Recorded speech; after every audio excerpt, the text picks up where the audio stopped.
ofifin dabarsa jettee biyyaa baatee nyaatamte ati se waanuma akkasii keessa ofin jijjiiraa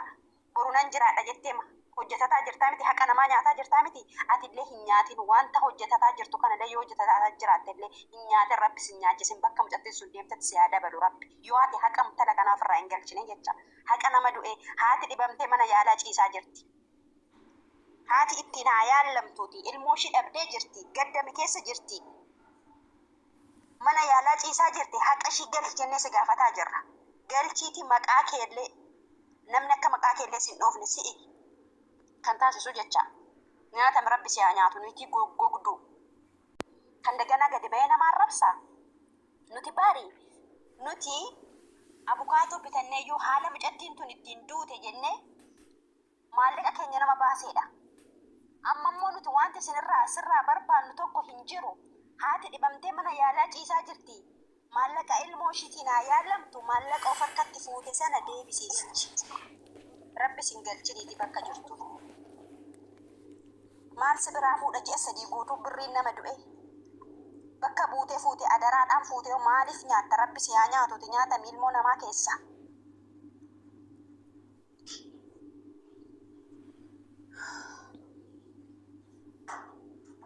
Asallee sadaqta.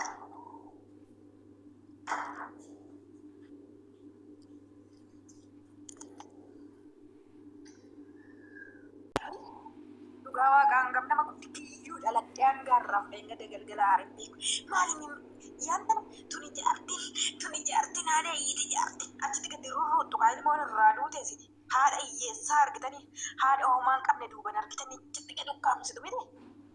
maali isinitti nufaatu haati kee boruun dhibamtu maali tuni raddi haraara waaqayyoo siif haadhiisu ati maalama amantaan qabdu haadhaan qabdu eegiftii kiyya maraatti moo asirra maalsii godha birriin nama du'ee daraa rabbi maalsii godha maana uummata taphatta maalsii godha haadha obboleessa gumaa irraa hirtaate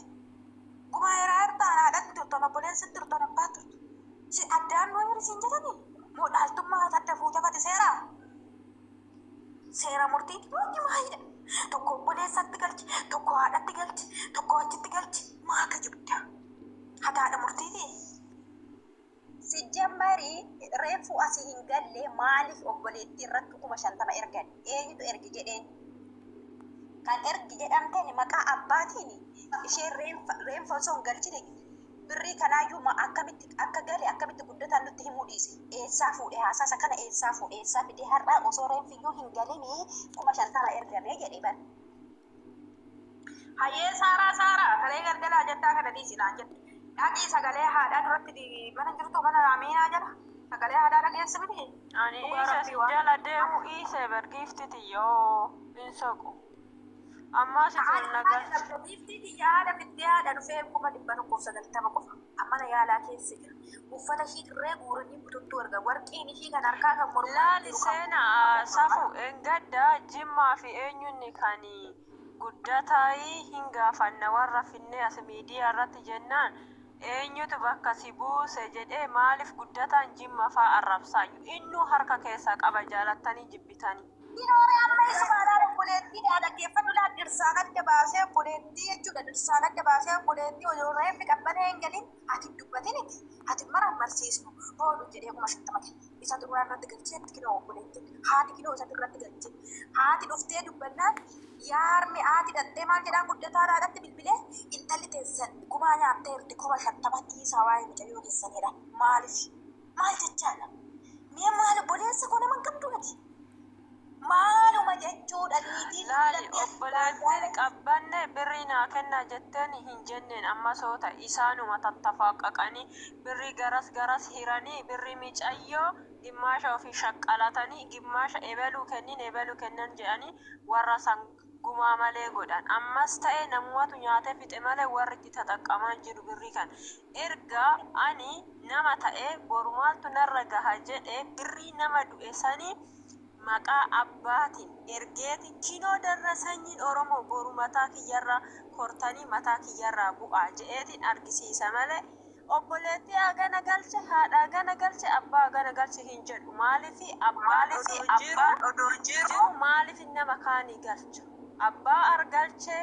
bilbilee Birileena kan qabbanne simbira gahe gaheer.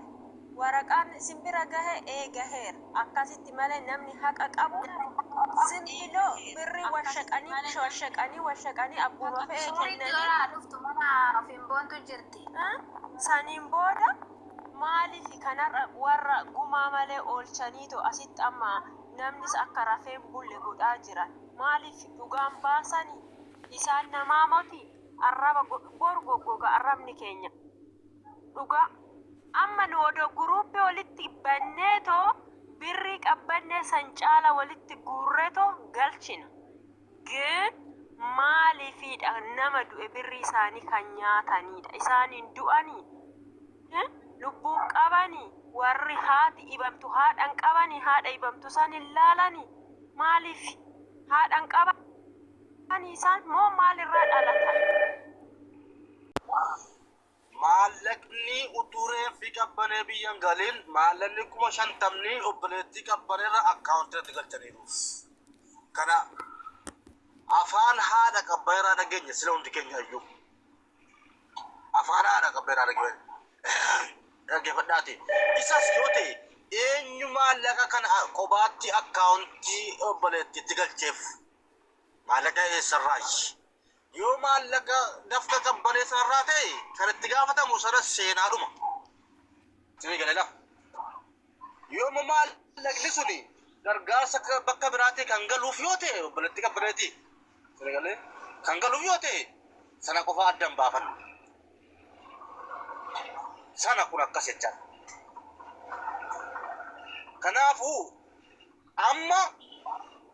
maallaqni seenaa bira jiru kun maallaqa hagasi jechuu Naasir kan harka ofiitiin bira taa'ee quba qabu birri 13,900 jedheera birri 13,900 wayi jedhee dubbateera sila sana dhuftee bakka siin geessite ammarraa galchite amma hunda tarakkattee jette jechaadha maallaqa isammoo 5,000 obboleettii qabbanetti galee eessarraa akka ta'e sanas baruu dandeenya jala maaliif gaafa maallaqni haqni dafti qabbanee sun jirruu ta'e jechaadha amma kan itti nu xiyyeeffannoo kenninu maallaqa intaluudhaa fiddee haa galchina kan galeera jedhaa jirtus rasiisa dhufa haa fiddu obboleettii keenya kun haa fiddu hindi dimmoo jechaadha hojii siin dallaalummaa hojjetaa jirtus nama siin kayyante ijoollee shamarrantuu baay'ee keessatti kayyante asii yaafnaa sini galee maqaasii bakka hundatti laxxafnee jechaadha yoo isin waan kana fiddeenuuf ifa gochuu didde maqaasii bakka hundatti laxxafnee feemisoota gurguddaa biratti maqaasii laxxafnee achirratti gaafachiifna haqa ijoollee durbaas shamarran Dubaay keessa jirtus isin dallaaltuun suluma namaaf hin rifattu naatee namaan qabdu quuqa namaa hin qabdu dallaaltuun har'as boris dallaaltuun akkuma kana rifaatu tokko namaan qabdu dallaala wanti jedhamte dachee lafaa kanarratti nama qurquuf nama nyaachuu ilma namaa kayyanuu malee shamarra akkasii dadhabbaate kayyanu kanaafuu kan obboleettidha ergame maal akka gumaatitti moo maalinni naan galle anaanaaf hin galleebe sila akkasii galuu dide Keeji dhaggeeffadha wanti sila haati dubbataa turan Keeji dhaggeeffadha isatti iyyuu bilbilee jechuudha osoo obboleettidhaan kenneen birrii osoo reefsi asiin galeen intalli ta'e gumaa nyaatte 50,000 kennineefi ati maalidhaafi sobda odoo sin dhukkubiin jedheen kallamsiisaa jira dhaga'e haati dubbatatteerti hin dhageenya ganama jalan turree gisee haati afaasitti dubbatte ganama haati afaasitti buukii dubbatte abbaatirra fattaashlee ilaale buukii abbaatirra jira kookani birrii micayyooti moo laala Fimboontu jedha si safu Fimboontu bira naitani amma ishii mana banattee jirti miti ishii bira teecherti ganama nan gaafadha jettee miti amma maaliif ishii wajjin teechaa haasa'artire ishiin ishii wajjin rakkoo qabdi ishii bira ishii mana ishii keessa jirtu Fimboontu Abootiin natti fidinaan barbaadu beekon mataa wal dhaggeeffadhaame warri kan mana ishee jiraatti mana ishee jiraanne wanti nu ilaallatu hin jiru nuyi akka ishee seeni naman gubina warra takka hojjetta nama hiririr naman godhina